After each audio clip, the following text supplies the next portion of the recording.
Halo, apa kabar semuanya? Ketemu lagi sama aku di Belek Story, channel yang menceritakan kisah-kisah nyata, kisah misteri, urban legend, dan pengalaman horor lainnya.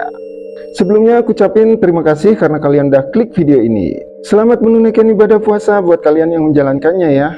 Kali ini aku akan menceritakan kisah nyata yang dialami oleh narasumber yang bernama Nanda dari Kota Tahu, Kediri, Jawa Timur.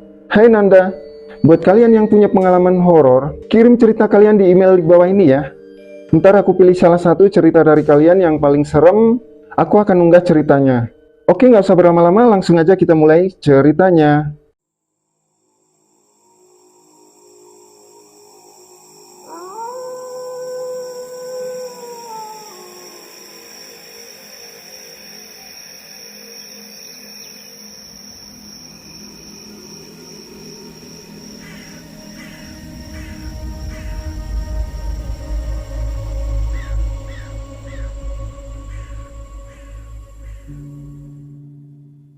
Narasumber kita kali ini yang bernama Nanda. Nanda waktu itu tinggal dengan kedua orang tuanya dan dengan seorang kakak. Dia punya adik, tapi waktu itu adiknya ini tinggal bersama dengan neneknya yang tempat tinggalnya nggak jauh dari tempat tinggal Nanda. Ayah Nanda bekerja jual beli sepeda motor, dan di rumahnya itu juga ayahnya ini membuka usaha bengkel cat dan menjual berbagai peralatan aksesoris sepeda motor gitu. Jadi Nanda cerita, mulai kecil ini si Nanda sama keluarganya itu gak pernah juga ngeliat sosok makhluk halus di rumah yang mereka tempatin itu. Karena memang rumahnya Nanda ini jauh dari kesan angker, apalagi tempatnya yang berada di perkampungan padat penduduk di pinggir jalan raya. Hingga saat Nanda udah nginjak di bangku SMP, mereka mulai ngeliat hal-hal aneh yang terjadi di rumah mereka. Nanda sama keluarganya sering mendengar suara-suara benda jatuh di bengkel maupun di dapur. Bahkan mereka juga sering lihat sosok yang tidak kasat mata di rumah mereka. Mereka sering lihat sosok orang tua yang memakai baju batik dan memakai belangkon di kepalanya yang sering mondar-mandir di halaman belakang rumah. Sosok anak kecil yang gak pernah memakai baju sering bermain di bengkel sama di kamar mandi belakang. Oh ya, sebelumnya aku mau kasih tunjuk ke kalian gambar sketsa denah yang ditempatin Nanda sama keluarganya ya, biar kalian paham dan tahu tempat kejadiannya. Jadi rumahnya itu memanjang ke samping dengan tata letak teras depan di bagian kanan. Dari teras masuk ke ruang tamu. Di bagian ruang tamu ada satu kamar yang ditempatin orang tuanya Nanda. Terus geser ke tengah, di situ ada ruang TV, dan di ruang TV itu ada satu kamar yang ditempatin Nanda sama kakaknya. Di kamar itu ada satu jendela yang mengarah ke halaman belakang rumah. Di ruang TV ada sebuah pintu yang menghubungkan antara bagian dalam rumah dengan bengkel yang letaknya di bagian sebelah paling kiri. Di bengkel itu ke belakang terdapat sebuah kamar mandi dan dapur. Di bagian dapur ada juga sebuah pintu yang mengarah ke bagian halaman belakang rumah. Nah, di dekat pintu dapur itu ada tangga kayu untuk naik ke lantai 2. Jadi di atas kamar mandi mereka ini ada satu ruangan kamar yang sempit yang difungsikan sebagai gudang di lantai 2. Pernah ada satu kejadian, suatu malam sekitar jam 10-an lah, Nanda ini pengen buang air kecil ke kamar mandi belakang. Dia dari kamar buka pintu yang di ruangan TV itu. Pas dibuka, dia lihat ada sekelebat sosok anak kecil lari dari bengkel ke kamar mandi. Akhirnya dia ngurungin dong niatnya untuk buang air kecil. Malah si Nanda ini lebih memilih buang air kecil ini di samping rumah, di luar, di selokan. Terus ayahnya Nanda ini juga pernah ngalamin hal yang sama. Sekitar jam 7-an malam, tiba-tiba pas mereka lagi asik ngobrol, kayak ada anak kecil itu nggak pakai baju nabrak nabrak ayahnya Nanda. Abis nabrak, anak kecil tadi malah langsung lari ke kamar mandi. Dia pikir ini anaknya siapa malam-malam gak pakai baju, main lari-larian terus ke kamar mandinya orang. Pas disamperin, dicek sama ayahnya Nanda, dibuka pintu kamar mandi, gak ada siapa-siapa di kamar mandi. Bingung dong ayahnya Nanda. Kalau untuk mamanya Nanda sama kakaknya ini nggak pernah memang lihat sosok anak kecil ini. Cuma mereka dua ini sering denger ada suara-suara benda jatuh di bengkel, di dapur, terus di kamar mandi sering ngedenger suara kayak orang guyur air gitu di WC. Yang seremnya lagi kalau malam ini, itu kan pintu yang menghubungkan ruang TV sama bengkel ini selalu ditutup kan. Pintu dapur juga gitu, selalu ditutup. Itu sekitar tengah malam itu pasti ada suara ketuk-ketukan gitu. Tapi pas waktu dibuka, itu mereka cek, mereka lihat itu nggak ada siapa-siapa, nggak ada orang.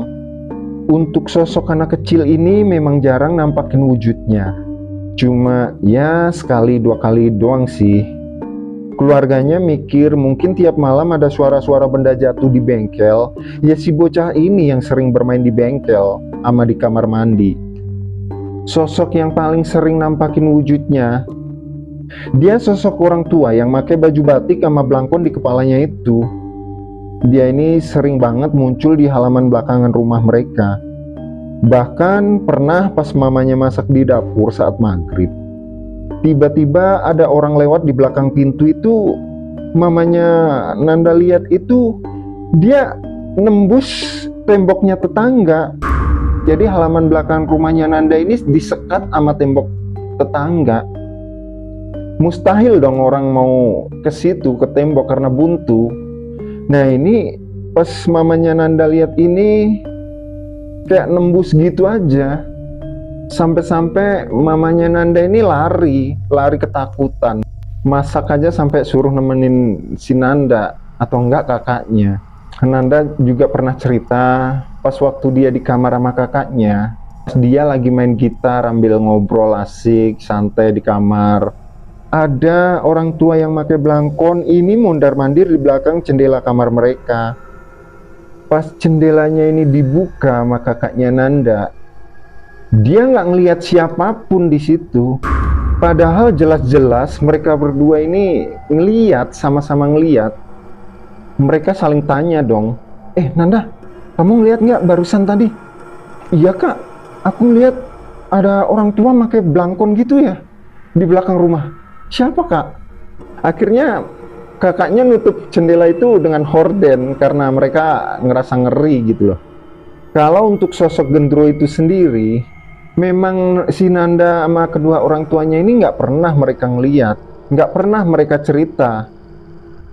Tapi kakaknya pernah cerita kalau di lantai 2 di gudang atas itu dia pernah ngeliat sosok besar hitam tinggi. Bahkan nggak sering dia dengar suara kayak orang naik tangga kayu di belakang itu, suara-suara kayak hentakan kaki dari atas gitu. Mereka ini jadi mikir, sebenarnya ini makhluk datangnya dari mana? Padahal sebelum-sebelumnya memang nggak pernah kejadian atau ngelihat sosok-sosok kayak gitu di rumah itu. Apalagi orang tuanya Nanda ini termasuk orang yang taat beribadah loh.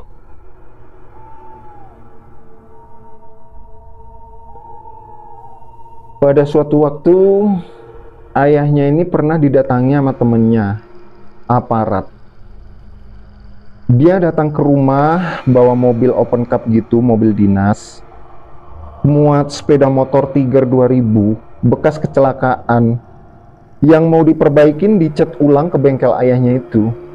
Jadi kondisinya motor ini memang udah hancur, velg rodanya penyok, tangkinya penyok, boxnya pecah, pokoknya hancur total lah. Setelah ayahnya Nanda ini ngobrol lama sama temennya, akhirnya diturunin tuh motor, dibawa ke dalam bengkel.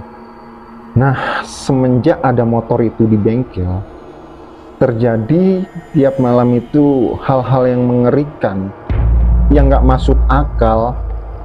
Klakson yang selalu bunyi-bunyi sendiri tiap malam, lampu sen itu nyala-nyala sendiri. Padahal itu kunci motor udah dicabut, udah dalam keadaan off. Sampai di otak-atik karyawannya ayahnya Nanda ini, akinya dilepas. Tapi tetap aja tiap malam itu motor masih bunyi-bunyi, nyala-nyala lampunya. Tapi ayahnya Nanda ini nggak mau ambil pusing dia. Tetap aja dia benerin, diperbaikin, dicat ulang sama karyawannya, sampai jadi balik kayak baru lagi. Nggak kalah seremnya, si Nanda ini juga pernah cerita, pernah mereka ini mau pergi ke kota Blitar karena ada acara keluarga di kota itu. Rencananya mereka ini mau berangkat abis maghrib setelah tutup bengkel. Biasalah mereka ini sering bepergian ke kota Blitar. Setelah tutup bengkel, mereka udah mau siap-siap ke kota Blitar. Kakaknya Nanda ini bikin kopi di dapur di belakang buat bekal perjalanan gitulah. Pas kakaknya ini lagi nuang kopi ke termos, tiba-tiba ada yang kayak nampol tangannya gitu. Sampai kakaknya ini marah-marah ngebanting itu termos ke lantai. Karena tangannya ini kesiram air panas, air mendidih. Jadi dia marah-marah, ngomel-ngomel sendiri nggak jelas. Sampai mamanya ini pergi ke dapur itu nanya, "Kak, ngapain sih kamu? Marah-marah nggak jelas, ngomel-ngomel sendiri. Sampai-sampai itu termos dibanting, kenapa coba?" Akhirnya diceritain kejadian itu ke mamanya Nanda.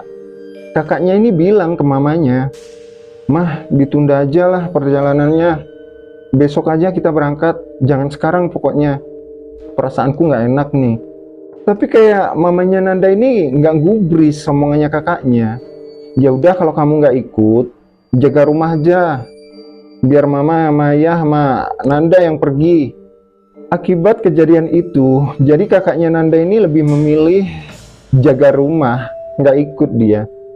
Selepas maghrib sekitar jam setengah 7, akhirnya mereka berangkat lah, bawa mobil sama sopir pribadinya mereka.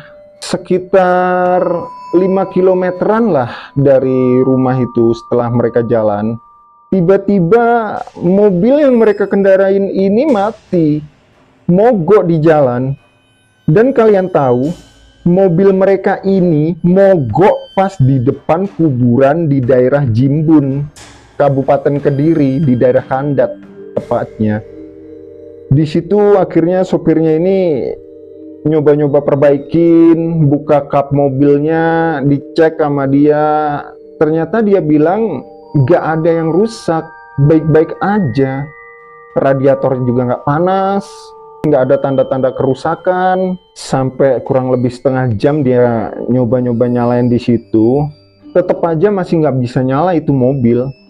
Sampai akhirnya mereka bertiga ini dorong, Nanda, ayahnya, sama mamanya ini dorong mobilnya. Mereka dorong cari tempat yang lebih terang, yang ada rumah-rumah warga gitu, yang dekat-dekat perkampungan lah. Soalnya di kuburan itu kan sepi. Sekitar 200 meter mereka dorong. Mereka ini nepi di tempat tembel ban truk gitu, di pinggir jalan. Di situ mereka istirahat bentar, sembari si sopir ini ngotak-ngatik lah itu mobil yang nggak nyala-nyala itu. Nanda sama kedua orang tuanya ini istirahat di situ sambil ngobrol-ngobrol sama bapak yang punya tembel ban itu tadi. Jadi bapak itu nyambi nambel ban truk yang gede itu. Terus pas bapak ini selesai nambel ban, dia ngisi angin ban truk yang selesai ditambal itu. Pas diisi sambil dia itu kayak digetok-getok pakai kunci pas gitu. Jadi tujuannya mungkin dia itu ngecek udah keras belum gitu lah. Tiba-tiba pas dipukul-pukul, itu ban truk meledak sampai ke atas dia. Terbang itu ban. Kaget mereka semua, sampai itu ban itu hampir nimpa Nanda sama orang tuanya. Habis itu dilihat itu bapak yang tukang tempel ban tadi, itu tergeletak di pinggir jalan di tanah gitu. Sampai ini telinganya ini keluar darah, hidungnya juga keluar darah, lemes kayak udah nggak punya tenaga sama sekali, kayak orang sekarat gitu loh. ditolongin sama orang tuanya Nanda, sama supirnya, dibopong ke dalam rumah. Setelah kejadian itu semua, anehnya kalian tahu nggak? Supirnya ayahnya Nanda ini coba nyalain lagi itu mobil, nyalain, satu kali starter, langsung itu mesin hidup. Aneh banget nggak sih? Mungkin kalau kalian ada yang pernah ngalamin kejadian kayak gitu, komen di bawah ya.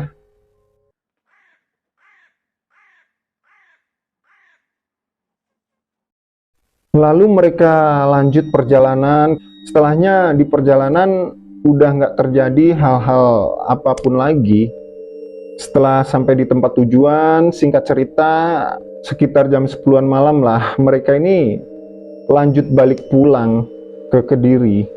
Di jalan mereka ini sempat singgah sekedar buat istirahat sambil makan di warung lalapan di pinggir jalan. Sekitar jam 11 malam, akhirnya mereka ngelanjutin buat jalan pulang. Pas jalan pulang, sopirnya ini ngambil jalur yang lewatin arah alun-alun kota Kediri. Tepat di perempatan alun-alun, pas lampu udah hijau, sopirnya ini mulai jalankan mobil. Tiba-tiba dari arah kanan ada orang naik motor Vespa. Dia nerobos lampu merah kenceng banget.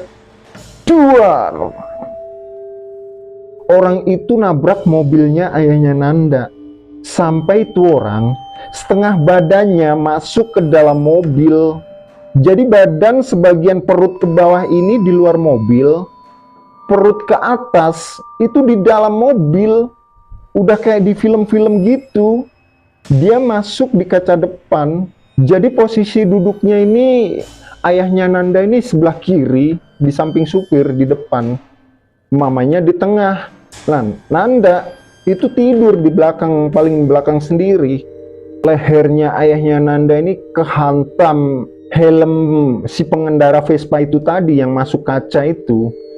Jadi kepalanya itu si pengendara itu di lehernya ayahnya Nanda gini posisinya. Ini sampai keluar darah, sampai kayak ada goresan bekas kena sundulan sama gesekan helm sama pecahan kaca gitu loh. Akhirnya sopirnya ini langsung aja bawa ke rumah sakit itu korban, itu bapak-bapak yang naik motor. Setelah di rumah sakit mereka obrolin, mamanya Nanda sama keluarganya itu korban. Akhirnya diselesaikan secara kekeluargaan. Untungnya pengendara motor sama ayahnya Nanda ini bisa diselamatkan gitu, sampai kenapa-napa. Di situ mamanya Nanda ini baru ingat, mulai dari kakak ketumpahan kopi, mobil mogok di depan kuburan, ban meledak, bapak tembel ban tadi, sama kecelakaan ini kayak seolah-olah ini berkaitan gitu.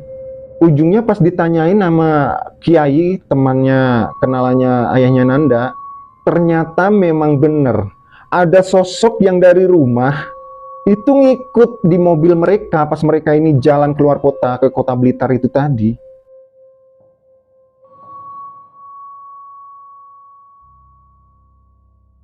Kejadian ini terjadi tahun 2002, pas waktu Nanda menginjak kelas 3 SMA. Nanda ini kan sekolah di salah satu SMA negeri di kota Kediri. Di sekolah Nanda ini untuk kelas 3-nya ini masuknya dibagi. Satu minggu ada yang masuk pagi, satu minggu ada yang masuk siang. Karena pas pada waktu itu kelas di sekolah Nanda ini terbatas gitu loh. Jadi dipakai gantian sama kelas 1 sama kelas 2. Di saat itu pas tepatnya hari Rabu, Nanda pas kebagian masuk siang. Seperti biasa, Nanda bangun pagi, sarapan, bantu-bantu mamanya, bantu ayahnya di bengkel. Mamanya nanya, Nanda antar sore ikut nggak? Kita mau ke Blitar nih. Karena Nanda masuk siang, dia milih nggak ikut. Dia nggak mau bolos sekolah. Ya udah, nggak apa-apa kalau nggak ikut, ntar jaga rumah ya. Mama sama ayah paling cuma bentar kok. Jam 9, jam 8 udah pulang. Akhirnya siangnya dia berangkat sekolah seperti biasa. Bel sekolah bunyi, Nanda pulang. Jadi tempat sekolahnya Nanda ini gak jauh dari tempat rumahnya Nanda. Jaraknya mungkin sekitar 5 menit lah udah nyampe naik motor. Sesampainya di rumah, kondisinya rumahnya ini sepi, tertutup semua pintunya. Dia di teras, lepas sepatu, ngambil kunci di bawahnya pot. Jadi keluarganya Nanda ini sering banget naruh kunci di bawah pot itu, udah biasa. Kalau mereka pas waktu bepergian, mereka taruh kuncinya di situ memang. Setelah Nanda buka pintu, Nanda langsung ke kamar mandi, buang air kecil, cuci muka. Karena dia udah ngerasa kecapean, ngerasa lelah, ngantuk, tanpa buka seragam, nggak ganti baju, dia ini tiduran di karpet ruang tamunya, di bawah sofa. Nggak lama dia itu tertidur. Jadi posisi tidurnya ini, kepalanya ini menghadap sofa, kakinya itu ngadep bengkel, ke arah bengkel. Disinilah awal kejadian yang mengerikan itu.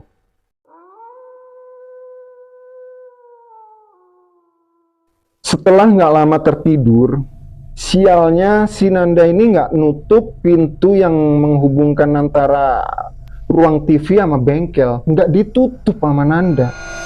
Dan nggak nyalain lampu rumah. Karena Nanda mikir masih terang, masih sore. Dia udah berasa kecapean kan. Berasa dia ini kayak mimpi. Di mimpinya ini, dia ngeliat kondisi tidurnya di ruang tamu itu. Tiba-tiba dari situ dia lihat ada sosok hitam besar, tanpa kelihatan wajahnya, tanpa kelihatan mukanya, tinggi banget, sampai kepalanya dia ini nyentuh plafon. Sosoknya yang penuh dengan bulu panjang, mengeram. Kakinya yang nggak nyentuh lantai, kayak melayang gitu dia. Lalu sosok itu menjulurkan tangan kirinya, kayak mau ngeraih kakinya Nanda yang posisinya masih dalam kondisi tidur itu. Yang posisi kakinya ngadep ke bengkel, tanpa menyentuhkan tangannya. Kakinya Nanda itu diseret. Nanda nggak bisa ngelakuin apa-apa. Mau teriak nggak bisa, berontak nggak bisa, apalagi lari. Nanda cuman bisa netesin air mata, mau ngucap bismillah gitu aja nggak bisa. Mulutnya gumem aja kayak gagap. Kayak gitu dia. Dia terus diseret ngelewatin ruang TV sampai pas tepat dia di bengkel. Di bawahnya itu sosok hitam gede, banyak bulu. Pas tepat dia di bawahnya, sosok ini ngeliatin Nanda terus, matanya yang merah. Jadi sosok ini nggak kelihatan mukanya, pokoknya hitam semua, cuman kelihatan mata doang merah nyala gitu. Sambil ngeliatin Nanda gini, sambil ngeram terus. Nanda udah nggak bisa apa-apa, dia udah pasrah dengan keadaannya itu. Akhirnya sosok itu ngelepasin kakinya Nanda. Pas abis dilepasin itu, baru di situ Nanda itu sadar. Dia kebangun. Dia ini udah kayak mimpi aja kejadian itu. Tapi pas dia bangun, dia itu memang berada di bengkel. Posisinya sekarang udah di bengkel, tempat dimana dia diseret sama genderuwo itu tadi. Dia lihat emang udah gelap, lampunya nggak dinyalain, dia di bengkel. Dia langsung lari, takut di situ. Lari dia ke teras. Dia duduk di teras. Pas udah di teras ini, dia lihat kondisi di depan rumah ini udah gelap, udah maghrib memang. Terus dia juga ngedenger suara azan maghrib.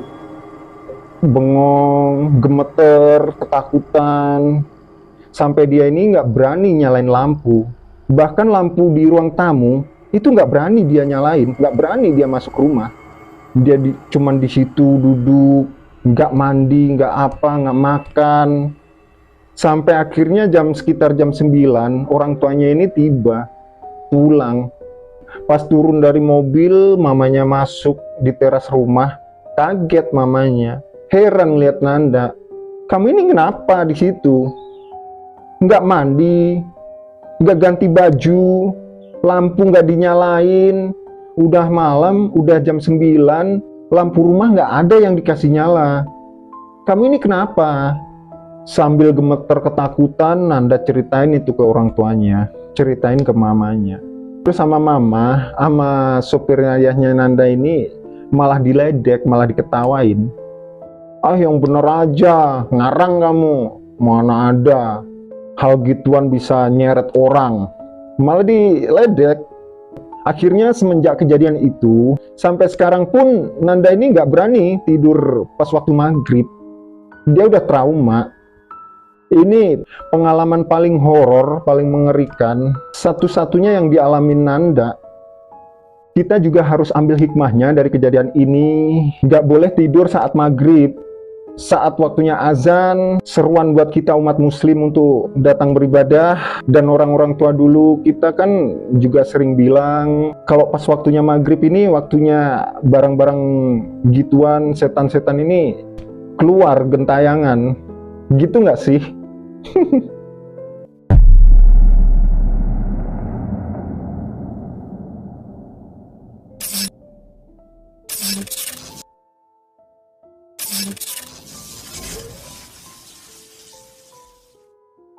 Oke, jadi begitulah ceritanya, kisah nyata yang dialami oleh narasumber kita yang bernama Nanda dari kota Kediri, Jawa Timur. Semoga videonya bisa menghibur dan menemani istirahat malam kalian ya. Kalau ada kekurangan dalam videonya, kalian bisa memberikan saran, komentar di bawah ya. Biar untuk video kedepannya bisa jauh lebih baik lagi dan channel ini bisa makin berkembang. Selamat berpuasa buat kalian yang menjalankannya, selamat beristirahat, selamat malam, sampai ketemu di video selanjutnya. Terima kasih.